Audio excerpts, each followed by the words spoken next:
দর্শক, ক্রীড়াঙ্গনের সাম্প্রতিক ঘটনাগুলো নিয়ে আমাদের ডিবিসি নিউজের বিশেষ আয়োজন খেলার আড্ডায় আপনাদের স্বাগত জানাচ্ছি। আমি কনক মাহমুদ। সপ্তাহের প্রতি শুক্রবার রাত 10টা মানে খেলার আড্ডা। আন্তর্জাতিক মাতৃভাষা দিবসের এই বিশেষ দিনে শ্রদ্ধা জানাচ্ছি তাদের প্রতি যারা বাংলা ভাষার জন্য নিজেদের জীবন বিসর্জন দিয়েছেন। একই সাথে আমরা কথা বলতে চাই লাল সবুজের পতাকাকে সর্বোচ্চ সম্মান এনে দেয়া নারী ফুটবলারদের নিয়ে। টানা দুইবার সাফ শিরোপা জয় করে বাংলাদেশকে দক্ষিণ এশিয়ায় সর্বোচ্চ স্থানে নিয়ে গেছেন আমাদের নারী ফুটবলাররা। সম্প্রতি তাদের 21 পদকে ভূষিত করা হয়েছে।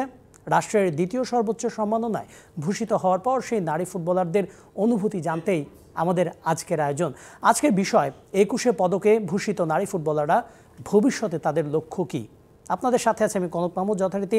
আর স্টুডিওতে আছেন 21 পদকপ্রাপ্ত জাতীয় নারী ফুটবল দলের দুই সদস্য আফিদা খন্দকার এবং আছেন স্বপ্না রানী। আফিদা এবং স্বপ্না, আপনাদের দুজনকে স্বাগত আমাদের স্টুডিওতে। তো আমরা শুরুতেই অভিনন্দন জানাতে চাই। এই যে রাষ্ট্রীয় দ্বিতীয় সর্বোচ্চ সম্মাননা বলা হয় 21 পদকে, সেই 21 পদক আপনারা পেলেন।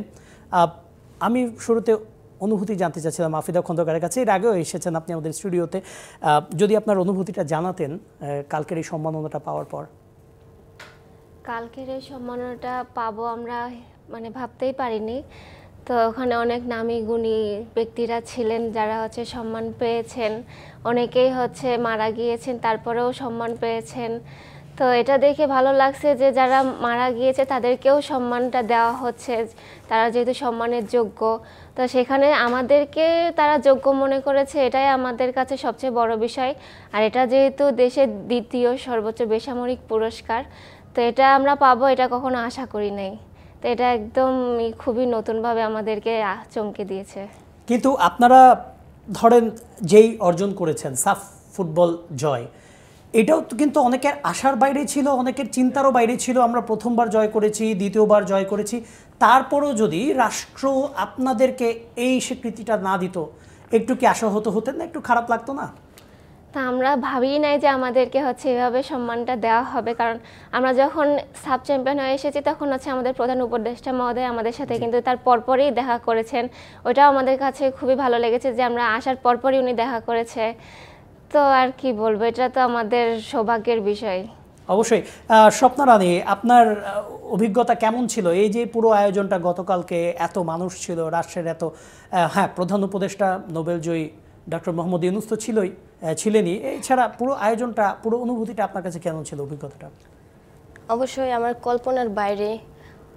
অবশ্যই যে পদকটা পেয়েছি সেটা আমি ভাবতেও পারিনি। আর আমি জানি না যে এই পদকটা পাওয়ার আমি কতটুকু যোগ্য, আমি নিজেও জানি না। তো এটা শুধু আমাদের জন্য না, আমাদের দেশকে ভবিষ্যতে আমাদের দেখে দেখে অনেকে ফুটবলে অনুপ্রাণিত হবে এবং তারাও চাইবে আমাদের মতো ভবিষ্যতে দেশের জন্য খেলতে। আসলে এটা সবার সৌভাগ্য হয় না। 21 পদক যেহেতু এটা বাংলাদেশের দ্বিতীয় রাষ্ট্রীয় সম্মাননা, তো আমরা মনে করি আমরা অনেক সৌভাগ্যবান। তো এটার পেছনে আসলে অনেক কষ্ট রয়েছে, যাদের কথা না বললে নয়। আমাদের বাংলাদেশ ফুটবল ফেডারেশনে দীর্ঘকালীন লং টাইম ক্যাম্প করার জন্য কিন্তু আমরা এত দূর এসেছি। যাদের কথা না বললে নয় তিনি হচ্ছেন আমাদের আগের যিনি প্রেসিডেন্ট ছিল কাজী মোহাম্মদ সালাউদ্দিন স্যার, আমাদের মহিলা উইং চেয়ারম্যান কিরণ ম্যাডাম। ওনাদের কারণে আমাদের দীর্ঘ লং জার্নিটা। তো আমাদের আরও কোচ আছে, অ্যাসিস্ট্যান্ট কোচ, হেড কোচ, ওনাদের জন্য এত কিছু। কারণ আমাদের যে কষ্ট, সেই সকাল থেকে শুরু করি প্র্যাকটিস, সব কিছু মিলে একটা বিশাল পাওয়া। তো এই পদকটা পাওয়াতে আমাদের আরও দায়িত্ব বাড়িয়ে দিয়েছে যেন আমরা ভবিষ্যতে আরও ভালো কিছু করতে পারি এবং এরকম এগুলো আমাদের অনুপ্রাণিত করবে যেন ভবিষ্যতে। অবশ্যই স্বপ্না, আপনি এই যে কৃতজ্ঞতা প্রকাশ, এই কৃতজ্ঞতা প্রকাশটা যদি শুরু হয় অবশ্যই কাজী মোহাম্মদ সালাউদ্দিনকে দিয়েই শুরু করতে হবে। বাংলাদেশের ইতিহাসের অন্যতম একজন ড্যাশিং ফুটবলার বলা হয়, একজন তারকা ফুটবলার বলা হয়। তিনি আপনাদের প্রেসিডেন্ট হিসেবে ছিলেন। এখন তাবিতাওয়াল এসছেন, তিনিও একজন সাবেক ফুটবলার, রাজনৈতিক জীবনের বাইরে একটা দীর্ঘ সময় ফুটবল খেলেছেন। তিনিও আপনাদের কতটুকু উৎসাহ দেন এইসব ব্যাপারে? সামনেও তো আপনাদের অনেক খেলা রয়েছে, তার কাছ থেকে কেমন উৎসাহ পান আফিদা? আমরা যখন সাফ জিতে আসি, যখন ওনার সাথে প্রথম দেখা হয়, তো উনি আমাদেরকে বলছে যে আমার একটাই চাওয়া আছে, হ্যাট্রিক চ্যাম্পিয়ন হতে হবে সাফে। তো উনি আমাদেরকে এইভাবে উৎসাহ দিয়ে যাচ্ছে যে আমরা যদি ফেডারেশন বা দেশের জন্য কিছু নিয়ে আসতে পারি, তাহলে উনি আমাদের সাথে সবসময় থাকবেন, উনি আমাদেরকে নিরাশ করবেন না। এবং মানে পরিবারে একটা থাকে না যে না ঠিক আছে, আমার এই যে যখন দেখা যায় যে ছেলে ভালো রেজাল্ট করতে পারছে না কিন্তু মেয়ে ভালো রেজাল্ট করছে, তখন কিছু বাবা থাকে না আমার মেয়ে সবসময় মানে ভালো ফলাফলটাই নিয়ে আসে, তার প্রতি সবসময় একটা সফট কর্নার থাকে। এরকম একটা সফট কর্নার আপনারা পান কিনা? ফুটবল ফেডারেশনে এখন নতুন কমিটি এসেছে, নতুন যারা এসেছেন তাদেরকে প্রথম সাফল্যটা আপনারা এনে দিয়েছেন, মানে তারপরে কি তাদের সাফল্যটা এসেছে, মানে তারপরে কি তারা আসলে আপনাদেরকে নিয়ে কি বলেন? তারা যখন আপনাদের সাথে কথা বলেন নিশ্চয়ই সেই সফট কর্নারটা আপনারা পান নিশ্চয়ই, তাই না? অবশ্যই, কারণ এতদিন ধরে অনেক মানে কি বলবো অন্যজনদের সাথে কাজ করেছি, এখন নতুন কমিটি এসেছে, তারাও আমাদের জন্য চেষ্টা করতেছে যে ভালো কিছু করার। এখনই হচ্ছে আমরা 24 তারিখে হচ্ছে আরব আমিরাতে খেলতে যাব, তো এই খেলাটা ওনারাই ব্যবস্থা করেছে ফিফা ফ্রেন্ডলি।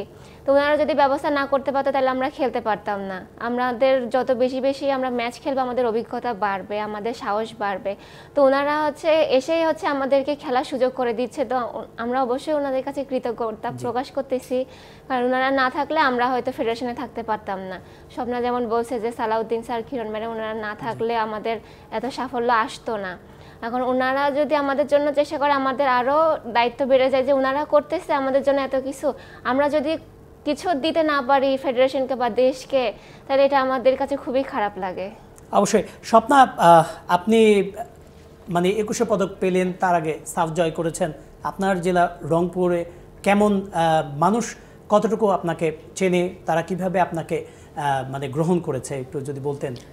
জি, আমি 2022 সালেও সাব চ্যাম্পিয়নের একজন সদস্য ছিলাম, পরপর এবারও চ্যাম্পিয়ন হলাম। তো অবশ্যই আমার উপজেলা, জেলার সবাই আমাকে ভালোভাবে সংবর্ধনা করছে। নেপাল থেকে ফেরার পরে আমাদের ডিসি মহোদয় ফোন দিছে, রিসিভ করছে, যার পরপরই সংবর্ধনা দিছে। তবে অনেকেই অনেক কিছু আশা দিছে, তা এখন পর্যন্ত বাস্তবায়ন হয়নি। তার অনেক কিছু বাস্তবায়ন হয়নি, যদিও বা এইটা নিয়ে আমরা মানে আসলে অনেক স্বপ্ন থাকে, অনেক বাস্তবায়ন থাকে, মানে প্রতিশ্রুতি থাকে, সেই প্রতিশ্রুতিগুলো পূরণ হয় না কারোর, মানে অনেকেই হয় না। এই নারী ফুটবলারদের অনেক না পাওয়ার কষ্ট আছে, সেগুলো নিয়ে আমরা আলোচনা করব। তবে আপনার বাবা মা তারা এই যে আপনাকে দেখছেন এত সাফল্যের মধ্যে, কিন্তু যখন আপনি ফুটবল খেলাটা শুরু করেছিলেন তখন তাদেরকে কিন্তু একটা প্রতিকূল পরিস্থিতির মধ্য দিয়ে যেতে হয়েছিল। তখন এমনও শুনতে হয়েছে নিশ্চয়ই আপনার বাবা মাকে যে আরে কেন ওইখানে দিচ্ছেন, মেয়েকে অন্য কোথাও দিতে পারতেন। মানে এই সিচুয়েশনগুলো ফেস করতে হয়েছে কিনা আপনার পরিবারের মানুষদের এবং আপনাকেও? জি অবশ্যই, যেহেতু আমরা গ্রামের মানুষ, অত্যন্ত গ্রাম থেকে উঠে এসেছি। তো শুরুতে যখন খেলতাম আমাদের ওখানে একটা একাডেমি আছে, ওই একাডেমির নাম রাঙ্গাটুঙ্গি ইউনাইটেড মহিলা ফুটবল একাডেমি। ওখানকার প্রতিষ্ঠাতা আমাদের তাজুল স্যার, সাথে সুগা স্যার এবং জয়নুল স্যার। তো ওই একাডেমিতে আমি স্কুল পর্যায়ে একটা খেলা খেলি, ইন্টার স্কুল। দেন ওখান থেকে স্যার দেখছে আমার খেলা, তারপর একাডেমি রাঙ্গাটুঙ্গি সম্ভবত চ্যাম্পিয়ন হয়েছিল। জি হ্যাঁ, এই রাঙ্গাটুঙ্গি মাঠ থেকে। তো উনি আমার খেলা পছন্দ করে মাঠে নিয়ে আসে, প্লাস একাডেমিতে আমি প্র্যাকটিস করি কন্টিনিউ। ওখান থেকে আমি জেলায় পর্যায়ে হচ্ছে ট্রায়াল দিই বিকেএসপির। তো বিকেএসপি ট্রায়ালে আমি উত্তীর্ণ হই, ওখান থেকে বিকেএসপিতে যাই, বিকেএসপিতে ক্যাম্প করি 1 মাসের। দেন ওখান থেকে টিআইডি ক্যাম্প থেকে সুব্রতা কাপ খেলি ইন্ডিয়াতে, সেটা 2017 সালে না 18 সালে আই থিঙ্ক, মনে নাই। তারপরে বিকেএসপিতে ভর্তি হই, সেখানে জয়া ম্যাডাম আমাকে অনেক সাপোর্ট দেয়। তো জয়া ম্যাডামের কারণে মানে এত দূর আসা। জয়া ম্যাডাম মিন্স জয়া চাকমা, যিনি কিনা বাংলাদেশ জাতীয় নারী ফুটবল দলের সাবেক অধিনায়ক ছিলেন, এখন তিনি আন্তর্জাতিক নারী রেফারি আর কি। আমরা যদি যারা জানেন না তাদেরকে জানিয়ে দেন, প্লিজ কন্টিনিউ। জি, তারপর থেকে আবার then second time Subroto cup খেলি, তারপরে বাংলাদেশে জেএফ কাপ হয় সেখানে খেলি। তারপর আমার ক্যাম্পে আসা 2019 সালে। জি, এজ লেভেলে অনেক খেলা খেলছি, আন্ডার 15, আন্ডার 18, আন্ডার 19, 20, অনেকগুলো সাফল্য আছে। তো 2022 সালে আমার মেইন ন্যাশনাল টিমে আর কি আসা। দেন ন্যাশনাল টিমে এখন পর্যন্ত কন্টিনিউ করতেছি। অবশ্য শুরুটা যখন ছিল গ্রামের অনেক মানুষ অনেক কথা বলতো, কটু কথা, যে গ্রামের মেয়ে হাফ প্যান্ট পরে খেলা, এসব আসলে বিরক্তিকর ছিল। ওসবে আমি কানে দেইনি, আমি সব কিছু মাথায় রেখে কাজ করতেছিলাম আর কি ফুটবলটাকে। আর বাবা মা তো অবশ্যই মানে গ্রামের কথা, অনেক মানুষের কথা শুনতে হয়। বাবা মা বলতো, আমি শুধু সবসময় বলতাম যে ধৈর্য ধরো, এভাবে বলতাম। তারপরে আর কি এই পর্যন্ত। এখন তারা আমাকে আমার বাসায় এসে উৎসাহিত করে যে, এবং দেখা গেছে তারাই আপনাকে যখন সংবর্ধনা দেওয়া হলো সাফ চ্যাম্পিয়ন হয়ে আসার পরে, সেই সংবর্ধনা অনুষ্ঠানে তারাই ছিল, তাই নাকি? জি। আচ্ছা, আমি আফিদার কাছে যাব। আফিদার গল্পটাও বলতে গেলে প্রায় এরকম। আফিদার মায়ের ইন্টারভিউ আমরা দেখেছি, তিনি খুব আবেগপ্রবণ ছিলেন। তিনি যখন অনূর্ধ্ব 19 সাফ চ্যাম্পিয়ন হয়েছিলেন, রাইট? তার আবেগপ্রবণ তার আবেগী যে ইন্টারভিউ আমরা পেয়েছিলাম, আপনাকেও শুরুতে এরকমই প্রতিকূলতার মধ্য দিয়ে যেতে হয়েছিল আমরা শুনেছিলাম। তারপরেও যদি আরেকবার আমাদের দর্শকদের সাথে শেয়ার করতেন। এই প্রতিকূলতাটা হচ্ছে আমার বাবা মাকেই ফেস করতে হয়েছে, আমাকে ফেস করতে হয় না। কারণ বাবা যেহেতু ফুটবল খেলা শেখাইছে, সব কথা বাবাকেই শুনতে হয়েছে। অন্য কোচের কাছে খেলা শিখলে হয়তো আমাকে বলতো যে তুমি কেন মাঠে যাইতেছো, বাবা মা নিশ্চয়ই আটকাইতো, যায়ও না, অনেক অনেক কথা বলতেছে। বাবাই যেহেতু নিজে মাঠে নিয়ে যাইতো, সেখানে বাবা মাকেই সবাই সব কথা শোনাইছে। কারণ বাবা মা যদি চেষ্টা না করতো আমাকে এতদূর নিয়ে আসার জন্য, তাহলে হয়তো এতদূর আসতে পারতাম না। তো এখানে সবসময় আমি বাবার কথা বলি, কিন্তু মায়ের কথাটা হচ্ছে পেছনে পড়ে থাকে, যে মার কথাটা বলা হয় না। আমি যখন ছোট ছিলাম, আব্বু যখন খেলা শেখাতো, আব্বু তো সারাদিন বাইরে ব্যস্ত থাকতো। আমি স্কুল থেকে এসে রেডি হব, আম্মু সব রেডি করে রেখে দিত, আব্বু শুধু এসে নিয়ে যাবে মাঠে। তো আম্মু খাওয়ানো দাওয়ানো সব কিছুই আম্মু করছে, কিন্তু নাম হয় যে বাবা খেলা শেখাইছে, আম্মুর কথাটা বলা হয় না সব সময়। তো বাবা খেলা শেখাইছে, আম্মু এত কিছু করছে। এখন আম্মুর একটা কথা বলি, আম্মু হচ্ছে এই 23 তারিখে হচ্ছে জয়িতার পুরস্কার পাবে বিভাগীয় পর্যায় থেকে। আচ্ছা। তো এটা শোনার পরে খুবই খুশি যে আমি 21 পদক পেলাম, আম্মু জয়িতার পুরস্কার পাবে। এটা আমাদের পরিবারের জন্য খুবই সৌভাগ্য। অবশ্যই, মানে সাতক্ষীরার মানুষদের উৎসাহ আমরা দেখেছি। আপনি সাফ চ্যাম্পিয়ন হয়ে আসার পরে আপনাকে নিয়ে যেভাবে জেলা প্রশাসক থেকে শুরু করে সবাই যেভাবে আপনাকে সংবর্ধনা জানিয়েছেন, এখন আফিদা তো সাতক্ষীরার একটা ব্র্যান্ড হয়ে গিয়েছে, সবাই নিশ্চয়ই চিনে। আপনার বাবাকে বলেন, আপনাকে বলেন, তখন মানে কেমন লাগে যে না আসলে সবাই আমাকে চিনছে? নিশ্চয়ই একটা ভালো লাগে, আজকাল নিজেকে স্টার মনে হয় কিনা? আগে যখন বাবার সাথে স্টেডিয়ামে যেতাম, তখন সবাই বলতো যে হচ্ছে প্রিন্সের মেয়ে, আমার বাবার নাম প্রিন্স, তার মেয়ে। এখন আমার নিজের নামেই হচ্ছে নিজেকে পরিচয় দিতে খুবই ভালো লাগে। তো আগে ভাবতাম যে সবাই হচ্ছে বাবার মেয়ে নামে চিনে, প্রিন্সের মেয়ে। এখন সবাই বলে যে আফিদার বাবা। তো এই বিষয়টা আমার কাছে খুবই ভালো লাগে যে হচ্ছে আগে বাবার নামের সাথে আমার নামের পরিচয়টা ছিল, এখন আমার নামের সাথে আমার বাবার পরিচয়টা। আপনার বাবাও নিশ্চয়ই বিষয়টা খুব এনজয় করেন।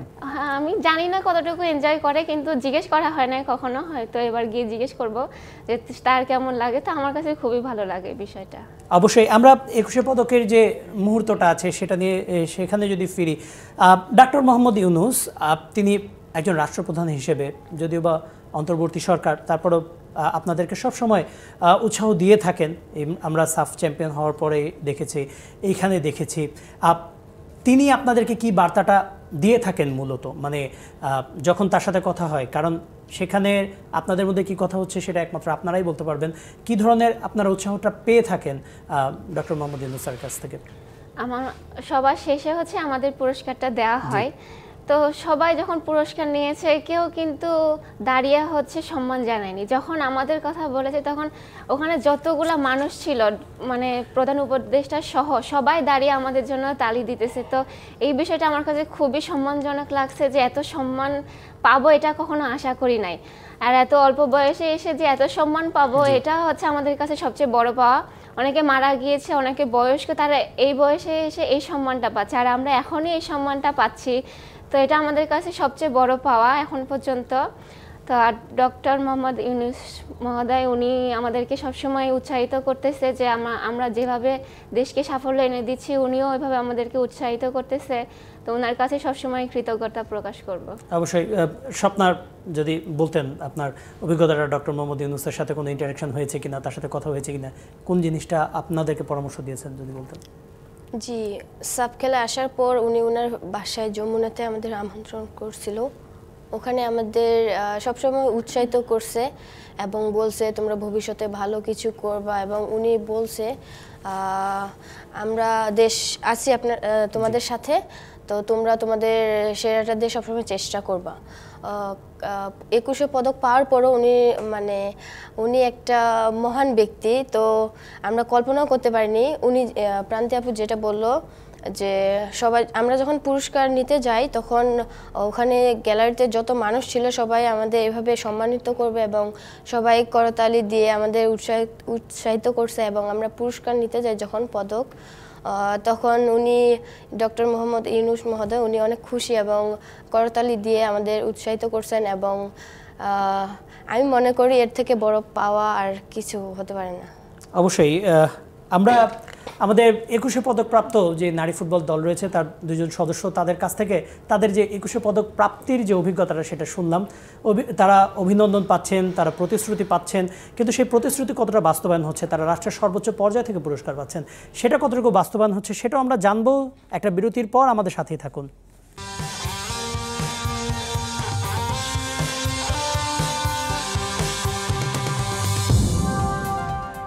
স্বাগত আরেকবার খেলার আড্ডায়। আমার সাথে স্টুডিওতে আছেন 21 পদকপ্রাপ্ত জাতীয় নারী ফুটবল দলের দুজন সদস্য, আফিদা খন্দকার এবং সাথে আছেন স্বপ্না রানী, আর আপনাদের সাথে আছে আমি কনক মাহমুদ। আমরা কথা বলছিলাম এই নারী ফুটবলাররা যারা 21 পদকে ভূষিত হলেন তাদের যে অনুভূতি সেগুলো নিয়ে। তবে হ্যাঁ, তাদের প্রাপ্তির গল্প তো শুনলাম, কিছু অপ্রাপ্তির গল্প তো থাকেই। সেই অপ্রাপ্তির গল্পগুলিও জানতে হবে আমাদেরকে। আমি একটু শুরু করতে চাই স্বপ্না রানীর কাছ থেকে। স্বপ্না রানী, আপনি একটু আগেই বলছিলেন যে হ্যাঁ, রাষ্ট্রের সর্বোচ্চ পর্যায় থেকে আপনি পুরস্কার পেয়ে এসেছেন এবং বাংলাদেশকে সর্বোচ্চ সম্মান এনে দিয়েছেন, দক্ষিণ এশিয়ার শ্রেষ্ঠত্ব এনে দিয়েছেন, অনেক প্রতিশ্রুতি পেয়েছেন। সেই প্রতিশ্রুতির কতটুকু বাস্তবায়ন দেখেছেন? ব্যক্তিগত যে অর্জনগুলো থাকে সেখানে আর কি, অনেকেই বলে আপনাদের জন্য পুরস্কার ঘোষণা করে, অনেকেই অনেক কিছু বলে এটা দিবে ওইটা দিবে, আপনাদের বাড়ি ঘর আবাসন, সেই সমস্যাগুলো কতটুকু সমাধান হয়েছে?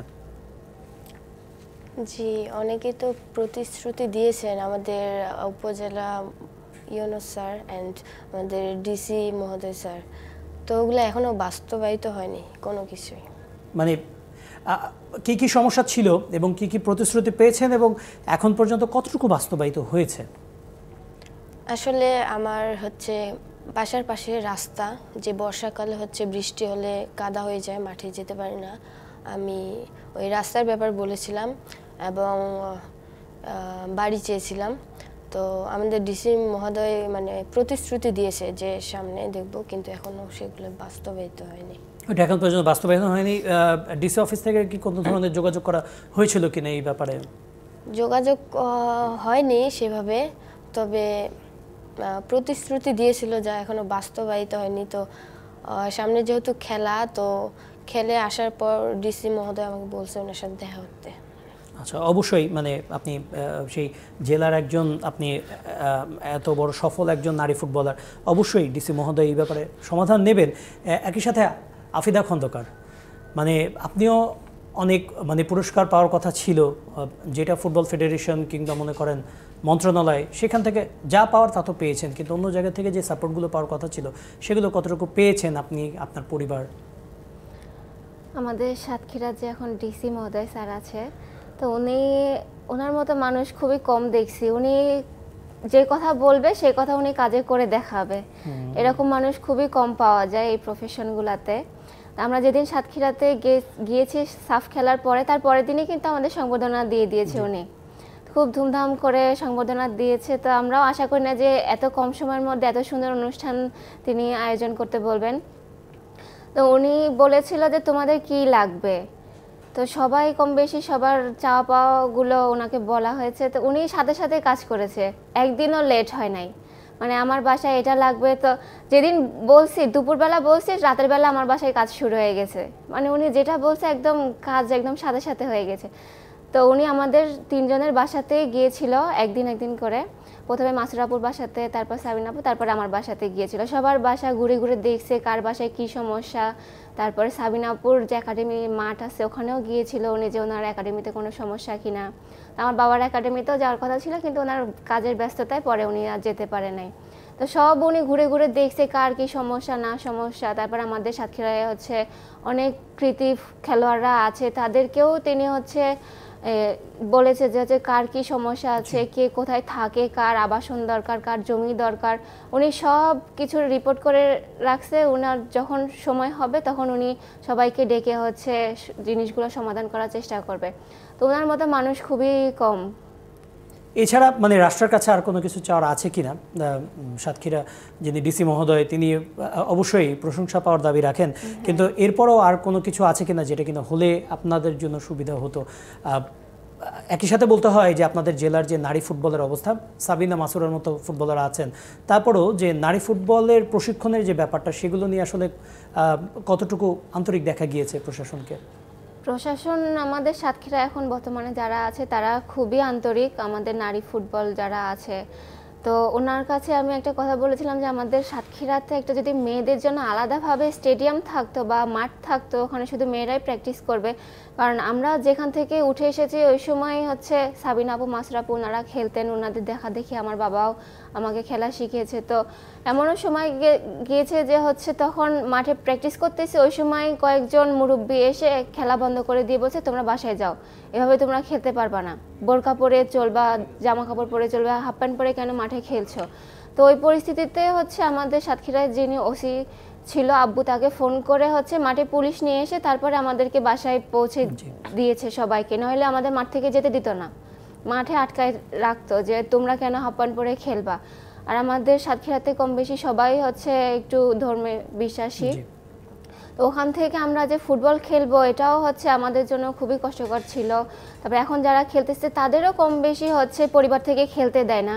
তো আমার বাবা হচ্ছে যখন প্রাথমিক পর্যায় থেকে প্লেয়ারদের তুলে নিয়ে আসে তখন খেলতে পারে, কিন্তু যখন হাই স্কুলে উঠে তখন বাবা মা খেলতে দিতে চায় না। এখনো পর্যন্ত আমাদের সাতক্ষীরাতে এই চলন রয়ে গিয়েছে যে হচ্ছে বাবা মা মেয়েকে খেলতে দিতে চায় না।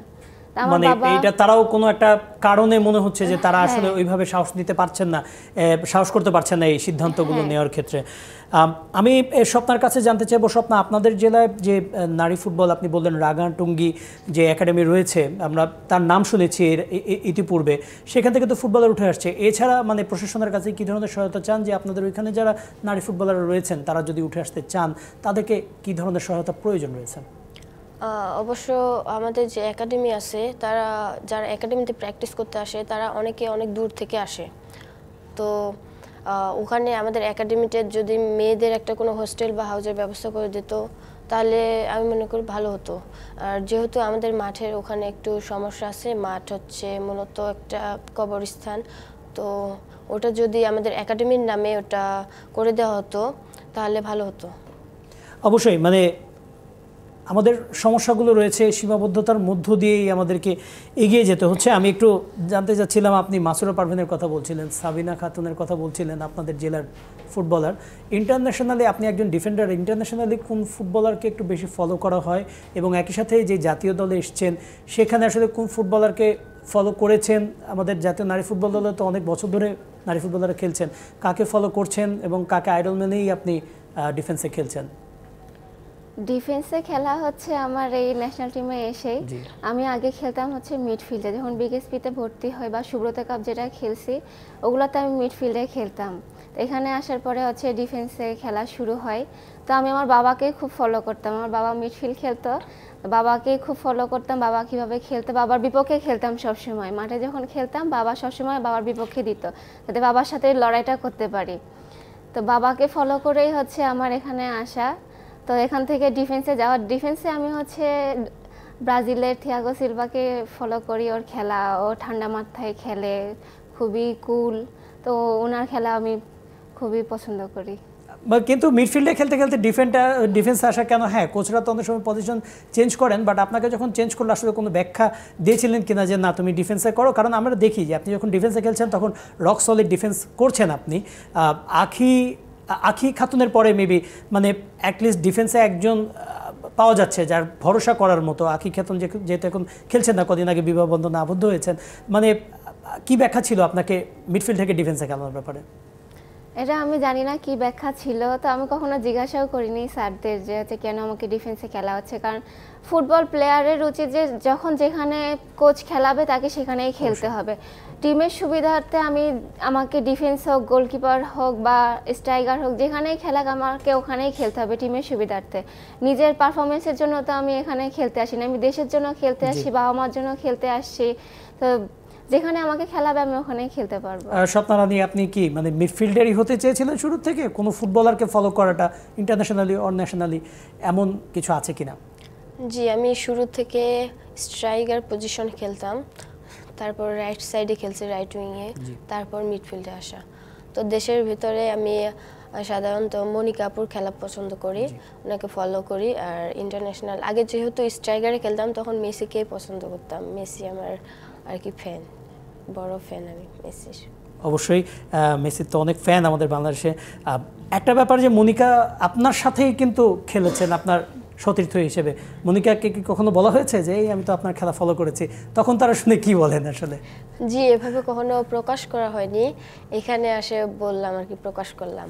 আচ্ছা, আমরা বিরতিতে যাব, তার আগে আরেকটা প্রশ্ন করে নিই আমি আফিদাকে, যে আফিদা, আমাদের যারা ন্যাশনাল টিমের প্লেয়াররা আছেন, এই ইতিপূর্বে আমি জয় চাকমার কথা বলছিলাম, যারা খেলেছেন নিজে সিনিয়ররা, তাদের কাছে কতটুকু অনুপ্রাণিত হন আপনারা?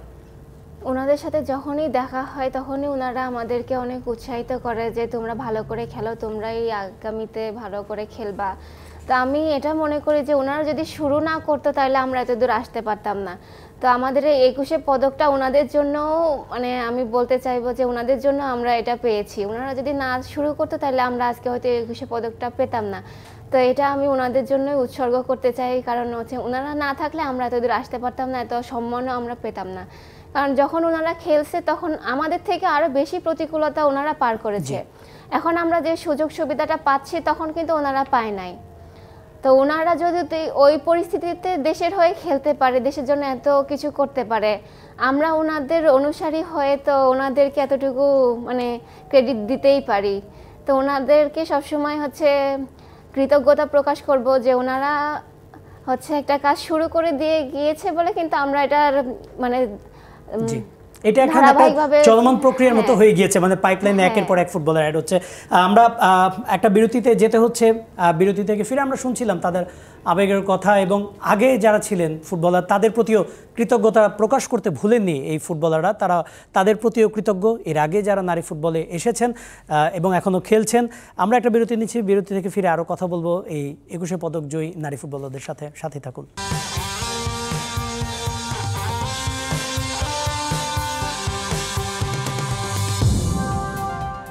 স্বাগত আরেকবার খেলার আড্ডায়, আপনাদের সাথে আছে আমি কনক মাহমুদ। কথা বলছিলাম 21শে পদকপ্রাপ্ত নারী ফুটবল দলের স্বর্ণকন্যাদের সাথে। আমাদের সাথে স্টুডিওতে আছেন আফিদা খন্দকার এবং স্বপ্না রানী। আমরা তাদের যে ব্যক্তিগত জীবনে তাদের যে স্ট্রাগলগুলো ছিল সেগুলো নিয়ে আলোচনা করেছি, তাদের প্রাপ্তি অপ্রাপ্তি কিংবা তারা কি চান এই প্রশাসনের কাছ থেকে, এই সরকারের কাছ থেকে, সেটাও কিছুটা জানার চেষ্টা করেছি। সাম্প্রতিক সময়ে একটা 23 সদস্যের দল ঘোষণা করা হয়েছে, যে দলটা সংযুক্ত আরব আমিরাতে যাচ্ছে, সংযুক্ত আরব আমিরাতের বিপক্ষে ম্যাচ খেলতে, এবং সেই দলে আফিদা, স্বপ্না রানী দুজনেই আছেন। আফিদা, যদি আমরা বলি যে এই ইউনাইটেড আরব আমিরাতের এগেনস্টে যে ম্যাচটা খেলতে যাচ্ছেন, সেই ম্যাচটা নিয়ে আপনাদের প্রস্তুতি কীরকম যদি বলতেন? প্রস্তুতি আমাদের আলহামদুলিল্লাহ ভালো। কোচ আমাদের হচ্ছে সেভাবেই প্র্যাকটিস করাচ্ছে সকাল বিকাল। আগে আমরা অনেক সময় পেতাম দেখে সকালে শুধু একবেলা প্র্যাকটিস হতো আর বিকালে জিম সেশন চলতো।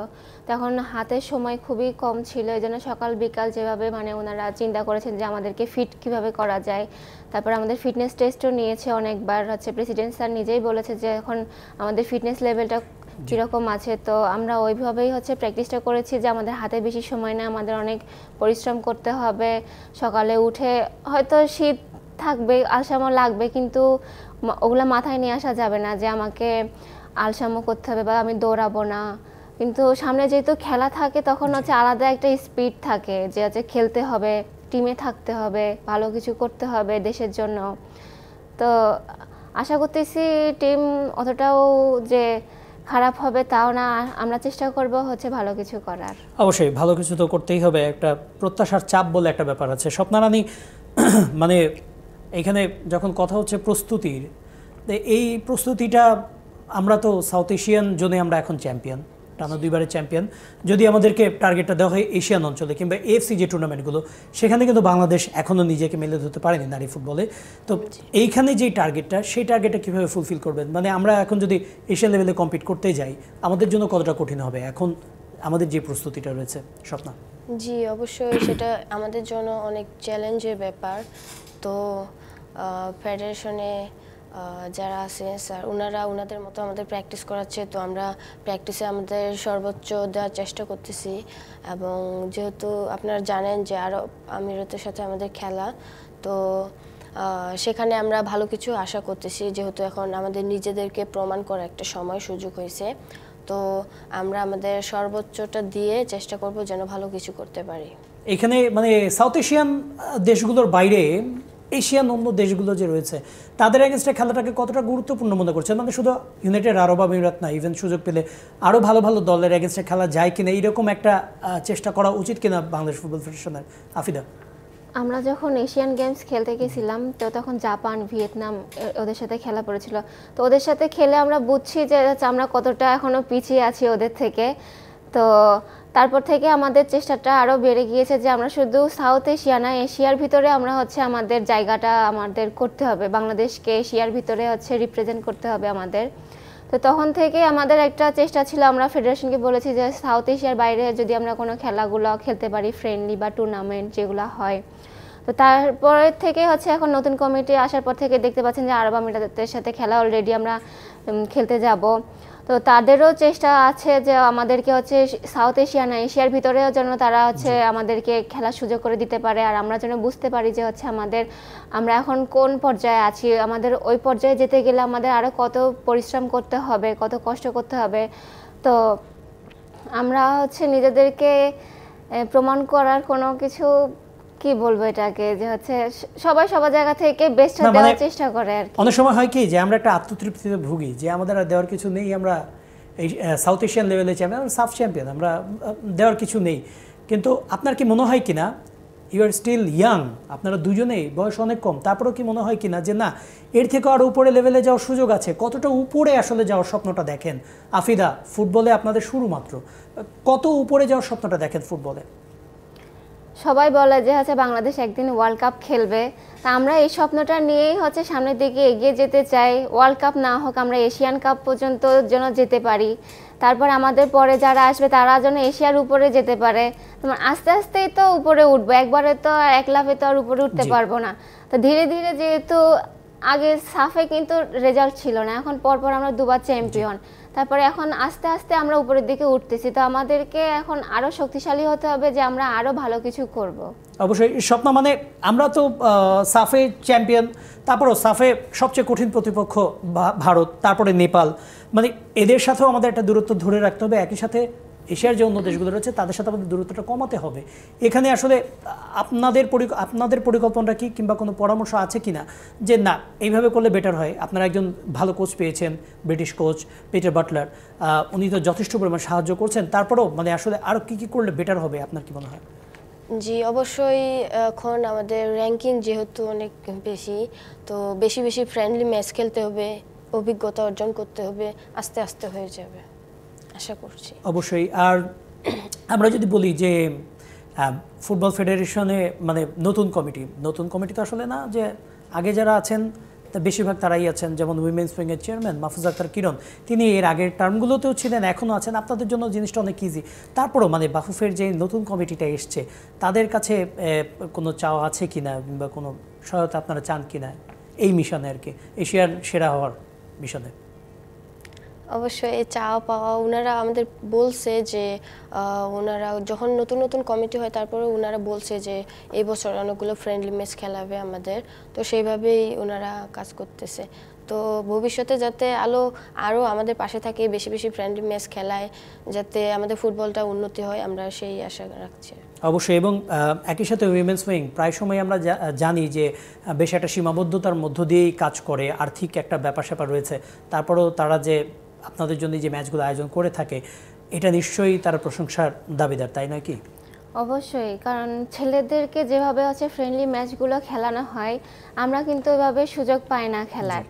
তো সুযোগ হয়েও কিন্তু হাতছাড়া হয়ে যায়, আমরা খেলতে পারি না। তো এটা আমাদের সবসময় আফসোস থেকেই যায় যে ছেলেরা এতগুলা খেলা খেলতেছে, তারপরেও এরকম রেজাল্ট, আমরা খেলাই খেলতে পারি না। সাফের আগে সেরকম কোনো আমরা ফ্রেন্ডলি খেলতেই পারি নাই, তারপরেও আমরা আল্লাহ রহমতে ভালো রেজাল্ট দিচ্ছি। তো ফেডারেশন আমাদের আশ্বাস দিচ্ছে যে তোমাদের জন্য আমরা ভালো কিছু করব, তোমরা শুধু ভালো করে প্র্যাকটিস করো আর ঠিকমতো মনোযোগ দাও সব কিছুতে। 23 সদস্যের দল ঘোষণা হয়েছে, তবে এখানে একটা গুঞ্জন শোনা যাচ্ছে যে আফিদা খন্দকার, তিনি অনূর্ধ্ব 19 সাফজয়ী দলের অধিনায়ক ছিলেন, এই দলেও তিনি অধিনায়ক হতে পারেন।